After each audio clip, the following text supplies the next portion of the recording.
اعوذ باللہ من الشیطان الرجیم بسم اللہ الرحمن الرحیم السلام علیکم ورحمۃ اللہ وبرکاتہ۔ سیرت مبارکہ کا سبق پڑھتے ہوئے لاسٹ ایپیسوڈ میں ہم نے جنگ بدر کے حوالے سے دیکھا تھا کہ کس طرح مسلمانوں کو فتح مبین حاصل ہوئی اور مال غنیمت کی تقسیم کا کیا طریقہ اختیار کیا گیا اور کیسے کفار مکہ کی شکست ان کے لیے وبال جان بنی، ان کے لیے غم کا سبب بنی۔ آج اس سے آگے ہم اپنا سبق پڑھیں گے۔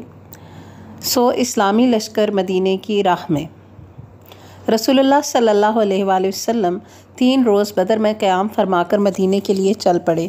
آپ صلی اللہ علیہ وآلہ وسلم کے ہمراہ مشرک قیدی بھی تھے اور مشرکین سے حاصل کیا ہوا مال غنیمت بھی۔ آپ صلی اللہ علیہ وآلہ وسلم نے حضرت عبداللہ بن کعب رضی اللہ عنہ کو اس کی نگرانی سونپی تھی۔ جب آپ صلی اللہ علیہ وآلہ وسلم وادی صفرا کے درے سے باہر نکلے تو درے اور نازیہ کے درمیان ایک ٹیلے پر پڑاؤ ڈالا اور وہیں خمس یعنی 5ویں حصے کو علیحدہ کر کے باقی مال غنیمت مسلمانوں پر برابر تقسیم کیا۔ اور اسی موقع پر وادی صفرا ہی میں نضر بن حارث اور عقبہ بن ابی معیط جو کہ جنگی مجرم تھے مسلمانوں کو، ان کو ختم کیا گیا۔ اس کے بعد آپ صلی اللہ علیہ وآلہ وسلم جب مقام روحا پہنچے تو ان مسلمان سربراہوں سے ملاقات ہوئی جو دونوں قاصدوں سے فتح کی بشارت سن کر آپ صلی اللہ علیہ وآلہ وسلم کا استقبال کرنے اور آپ صلی اللہ علیہ وآلہ وسلم کو فتح کی مبارکباد پیش کرنے کے لیے مدینے سے نکلے تھے۔ جب انہوں نے مبارکباد پیش کی تو حضرت سلمہ بن سلامہ رضی اللہ عنہ نے کہا، آپ لوگ ہمیں کاہے کی مبارکباد دیتے ہیں؟ ہمارا ٹکراؤ تو خدا کی قسم گنجے سر کے بوڑھوں سے ہوا تھا جو اونٹ جیسے تھے۔ اس پر آپ صلی اللہ علیہ وآلہ وسلم نے مسکرا کر فرمایا، بھتیجے یہی لوگ سربرآوردگان قوم تھے۔ اس کے بعد حضرت اسید بن حضیر رضی اللہ عنہ عرض پرداز ہوئے، یا رسول اللہ صلی اللہ علیہ وآلہ وسلم، اللہ کی حمد ہے کہ اس نے آپ کو کامیابی سے ہمکنار کیا اور آپ کی آنکھوں کو ٹھنڈک بخشی۔ بخدا میں یہ سمجھے ہوئے بدر سے پیچھے نہ رہا تھا کہ آپ کا ٹکراؤ دشمن سے ہوگا، میں تو یہ سمجھ رہا تھا کہ بس قافلے کا معاملہ ہے، اور اگر میں یہ سمجھتا کہ دشمن سے سابقہ پڑے گا تو میں پیچھے نہ رہتا۔ آپ صلی اللہ علیہ وآلہ وسلم نے فرمایا، سچ کہتے ہو۔ اس کے بعد آپ صلی اللہ علیہ وآلہ وسلم مدینہ منورہ میں اس طرح مظفر و منصور داخل ہوئے کہ شہر اور گرد و پیش کے سارے دشمنوں پر آپ کی دھاک بیٹھ چکی تھی۔ اس فتح کے اثر سے مدینے کے بہت سے لوگ حلقہ بگوش اسلام ہوئے اور اس موقع پر عبداللہ بن ابی اور اس کے ساتھیوں نے بھی دکھاوے کے لیے اسلام قبول کر لیا۔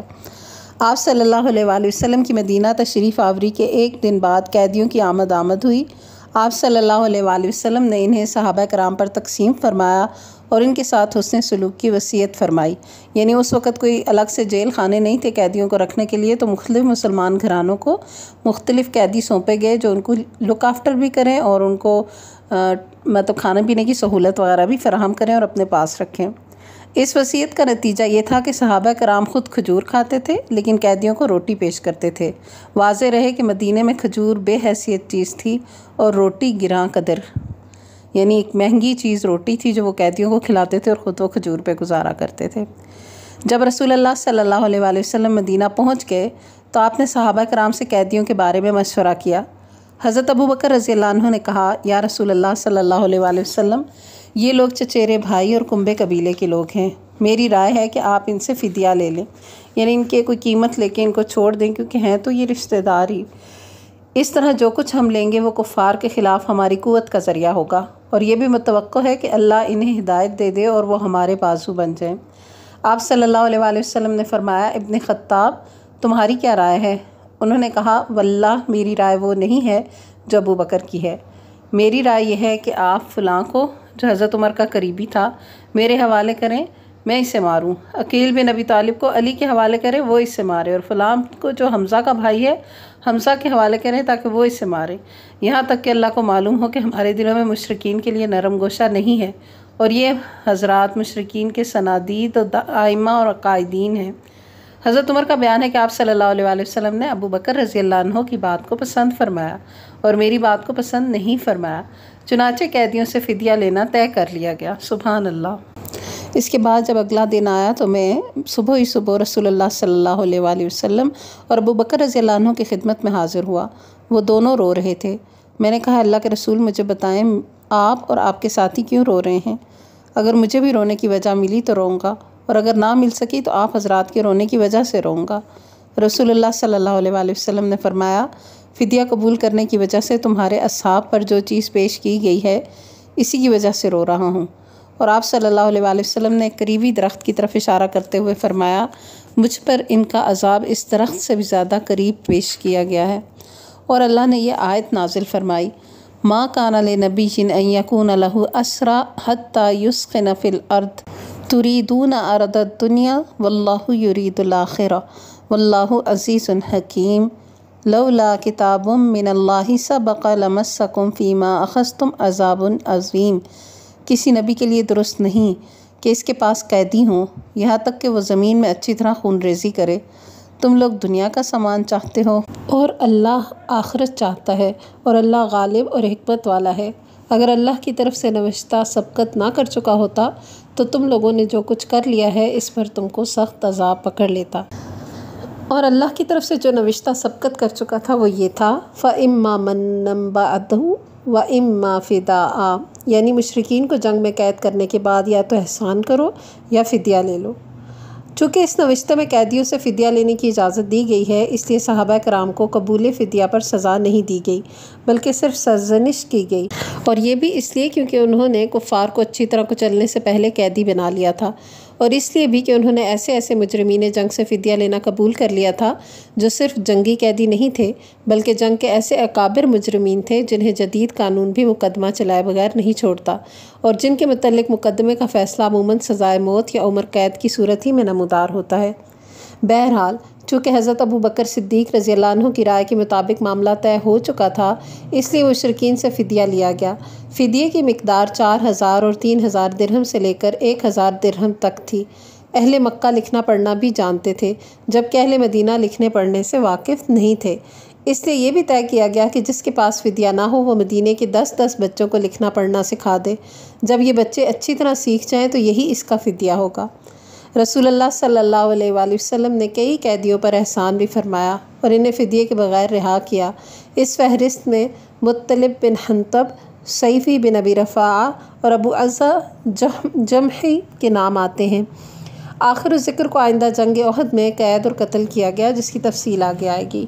آپ صلی اللہ علیہ وآلہ وسلم نے اپنے داماد ابو العاص کو بھی اس شرط پر بلا فدیہ چھوڑ دیا کہ وہ حضرت زینب رضی اللہ عنہا کی راہ نہیں روکیں گے۔ اس کی وجہ یہ ہوئی کہ حضرت زینب نے ابو العاص کے فدیے میں کچھ مال بھیجا تھا جس میں ایک ہار بھی تھا۔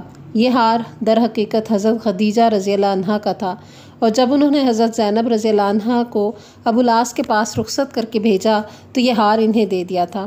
آپ صلی اللہ علیہ وآلہ وسلم نے اسے دیکھا تو آپ صلی اللہ علیہ وآلہ وسلم پر بڑی رقت طاری ہوئی، اور آپ صلی اللہ علیہ وآلہ وسلم نے صحابہ کرام سے اجازت چاہی کہ ابو العاص کو چھوڑ دیں۔ صحابہ نے اسے بصر و چشم قبول کر لیا، اور آپ صلی اللہ علیہ وآلہ وسلم نے ابو العاص کو اس شرط پر چھوڑ دیا کہ وہ حضرت زینب کی راہ چھوڑ دیں گے۔ چنانچہ حضرت ابو العاص نے ان کا راستہ چھوڑ دیا اور حضرت زینب رضی اللہ عنہا نے ہجرت فرمائی۔ رسول اللہ صلی اللہ علیہ وآلہ وسلم نے حضرت زید بن حارثہ اور ایک انصاری صحابی کو بھیجا کہ تم دونوں بطن یاجج میں رہنا، جب زینب رضی اللہ عنہا تمہارے پاس سے گزریں تو ساتھ ہو لینا۔ یہ دونوں حضرات تشریف لے گئے اور حضرت زینب رضی اللہ عنہا کو ساتھ لے کر مدینہ واپس آئے۔ حضرت زینب رضی اللہ عنہا کی ہجرت کا واقعہ بڑا ہی طویل اور المناک ہے۔ قیدیوں میں سہیل بن عمرو بھی تھا جو بڑا زبان آور خطیب تھا۔ حضرت عمر رضی اللہ عنہ نے کہا، اے اللہ کے رسول صلی اللہ علیہ وآلہ وسلم، سہیل بن عمرو کے اگلے 2 دانت توڑوا دیجیے، اس کی زبان لپٹ جایا کرے گی اور وہ کسی جگہ خطیب بن کر آپ کے خلاف نہ کھڑا ہوگا۔ لیکن رسول اللہ صلی اللہ علیہ وآلہ وسلم نے ان کی یہ گزارش مسترد کی کیونکہ یہ مسلح کے ضمن میں آتا ہے جس پر قیامت کے روز اللہ کی طرف سے پکڑ کا خطرہ تھا۔ حضرت سعد بن نعمان رضی اللہ عنہ عمرہ کے لیے نکلے تو انہیں ابو سفیان نے قید کر لیا۔ ابو سفیان کا بیٹا عمرو بھی جنگ بدر کے قیدیوں میں تھا، چنانچہ عمرو کو ابو سفیان کے حوالے کر دیا گیا اور اس نے حضرت سعد رضی اللہ عنہ کو چھوڑ دیا۔ تو یہ تھا قیدیوں کے ساتھ معاملہ۔ بہرحال قرآن مجید نے کیا تبصرہ کیا ہے یہ بھی دیکھتے ہیں۔ اسی غزوے کے تعلق سے سورہ الانفال نازل ہوئی جو در حقیقت اس غزوے پر ایک خدائی تبصرہ ہے، اگر یہ تعبیر صحیح ہو، اور یہ تبصرہ بادشاہوں اور کمانڈروں وغیرہ کے فاتحانہ تبصروں سے بالکل ہی جدا گانہ ہے۔ اس تبصرے کی چند باتیں مختصراً یہ ہیں۔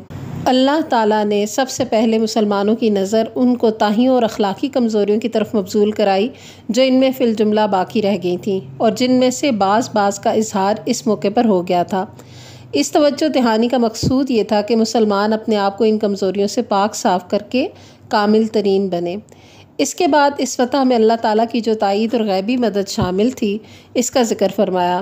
اس کا مقصود یہ تھا کہ مسلمان اپنی شجاعت اور بصالت کے فریب میں نہ آئیں، جس کے نتیجے میں مزاج اور طبع پر غرور اور تکبر کا تسلط ہو جاتا ہے، بلکہ وہ اللہ تعالیٰ پر توکل کریں اور اس کے اوپر پیغمبر صلی اللہ علیہ وآلہ وسلم کے اطاعت کیش رہیں۔ پھر ان بلند اغراض و مقاصد کا تذکرہ کیا گیا جن کے لیے رسول اللہ صلی اللہ علیہ وآلہ وسلم نے اس خوفناک اور خون ریز مارکے میں قدم رکھا تھا، اور اسی ضمن میں ان اخلاق و اوصاف کی نشاندہی کی گئی جو مارکوں میں فتح کا سبب بنتے ہیں۔ پھر مشرکین اور منافقین کو اور یہود اور جنگی قیدیوں کو مخاطب کر کے فصیح و بلیغ نصیحت ہوئی تاکہ وہ حق کے سامنے جھک جائے اور اس کے پابند بن جائیں۔ اس کے بعد مسلمانوں کو مال غنیمت کے معاملے میں مخاطب کرتے ہوئے انہیں اس مسئلے کے تمام بنیادی قواعد و اصول سمجھائے اور بتائے گئے۔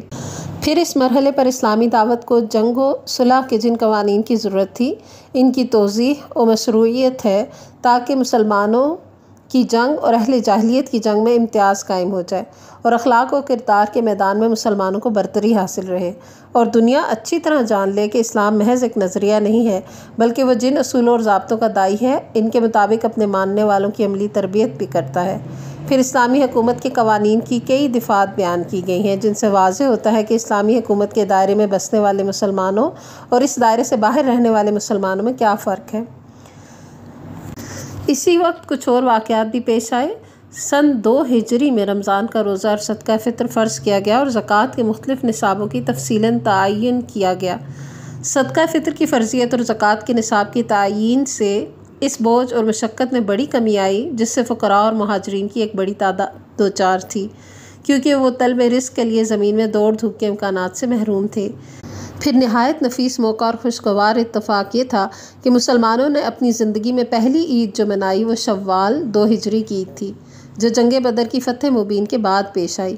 کتنی خوشگوار تھی یہ عید سعید جس کی سعادت اللہ تعالیٰ نے مسلمانوں کے سر پر فتح و عزت کا تاج رکھنے کے بعد عطا فرمائی، اور کتنا ایمان افروز تھا اس نماز عید کا منظر جسے مسلمانوں نے اپنے گھروں سے نکل کر تکبیر و توحید اور تحمید و تسبیح کی آوازیں بلند کرتے ہوئے میدان میں جا کر ادا کیا تھا۔ اس وقت حالت یہ تھی کہ مسلمانوں کے دل اللہ کی دی ہوئی نعمتوں اور اس کی ہوئی تائید کے سبب اس کی رحمت اور رضوان کے شوق سے لبریز اور اس کی طرف رغبت کے جذبات سے معمور تھے، اور ان کی پیشانیاں اس کے شکر و سپاس کی ادائیگی کے لیے جھکی ہوئی تھیں۔ اللہ تعالیٰ نے اس نعمت کا ذکر اس آیت مبارکہ میں فرمایا، وَاذْكُرُوا إِذْ أَنْتُمْ قَلِيلٌ مُسْتَضْعَفُونَ فِي الْأَرْضِ تَخَافُونَ أَنْ يَتَخَطَّفَكُمُ النَّاسُ فَآوَاكُمْ وَأَيَّدَكُمْ بِنَصْرِهِ وَرَزَقَكُمْ مِنَ الطَّيِّبَاتِ لَعَلَّكُمْ تَشْكُرُونَ۔ اور یاد کرو جب تم تھوڑے تھے، زمین میں کمزور بنا کر رکھے گئے تھے، ڈرتے تھے کہ لوگ تمہیں اچک لے جائیں گے، بس اس نے تمہیں ٹھکانہ مرحمت فرمایا اور اپنی مدد کے ذریعے تمہاری تائید کی اور تمہیں پاکیزہ چیزوں سے روزی دی تاکہ تم لوگ اس کا شکر ادا کرو۔ سبحان اللہ۔ یہیں پر آج کا سبق مکمل کرتے ہیں۔ جنگ بدر کے بعد کی سرگرمیوں کے بارے میں انشاءاللہ اگلے سبق میں پڑھیں گے۔ تب تک کے لیے اجازت دیجیے۔ وآخر دعوانا ان الحمد للہ رب العالمین۔ سبحانک اللہم و بحمدک، نشہد ان لا الہ الا انت، نستغفرک و نتوب الیک۔ والسلام علیکم ورحمۃ اللہ وبرکاتہ۔